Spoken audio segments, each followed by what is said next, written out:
Sa mga terminal o kaya'y sa kalsada na abutan ng Noche Buena ang ilang humahabol na makauwi. Sabay sa bisperas ng Pasko naman ang simula ng unang bahagi ng EDSA Rehabilitation. Silipin natin ang lagay ng trapiko sa live report ni Bea Pinlac. Bea? Atom, sarado na ang ilang linya ng EDSA dahil yan sa rehabilitation na nagsimula ngayong gabi. Handa na raw magbisperas ng Pasko sa kalsada ang ilang motorista dahil sa traffic na idudulot ng pagsisimula ng unang bugso ng EDSA Rehabilitation. 2 linya sa EDSA Taft ang sarado. Nakalatag na ang mga heavy equipment na gagamitin para sa reblocking at pag-aaspalto. Ayon sa DPWH, mga piling bahagi lang na kailangan ayusin ang isa sa ilalim sa rehabilitation. Magtutuloy-tuloy yan 24 oras hanggang January 5. Simula January 5 hanggang May 31, limitado na lang ang oras ng rehabilitation mula gabi hanggang madaling araw.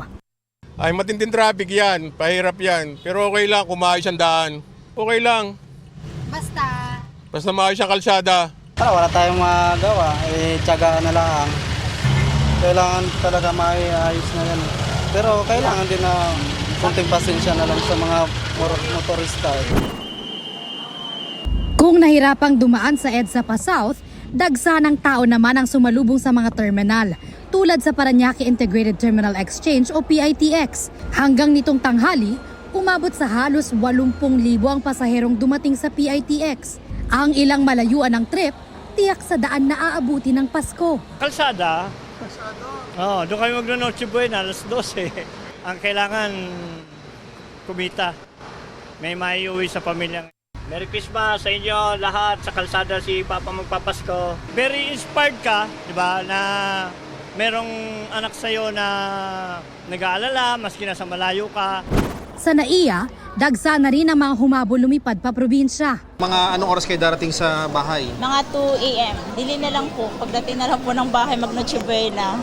Pero ang mga OFW, malungkot na aalis ng bansa. Wala tayong makakawin, talang aalis din kami kahit na paano. Kasi sa hirap ng buhay natin dito eh. Masaya naman magpapasko ang ilang nakauwi ng bansa na sinalubong ng kanilang mahal sa buhay. Tuwang-tuwa ako nga nakarating siya. Kasi matagal nang hindi siya umuwi. Masaya po ngayon kasi magpapasko, kaya happy po. Kasi ngayong Pasko nag-iipon yung mga anak ko kasi noon wala. Ako lang ang nagpapasko sa bahay namin. First time namin magkasama-sama ulit ng 10 years.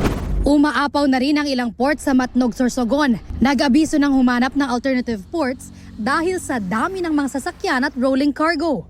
Kahapon, umabot na ng 12 oras ang paghihintay bago makasakay ng Roro.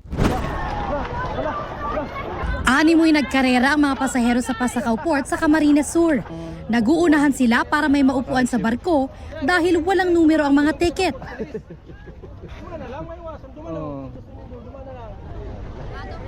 Pa rin ang number coding scheme dito sa Metro Manila hanggang bukas yan December 25, araw ng Pasko. Wala ulit number coding mula yan December 29 hanggang January 2. Yan muna latest mula rito sa EDSA. Balik sa iyo, Ato. Maraming salamat, Bea Pinlac.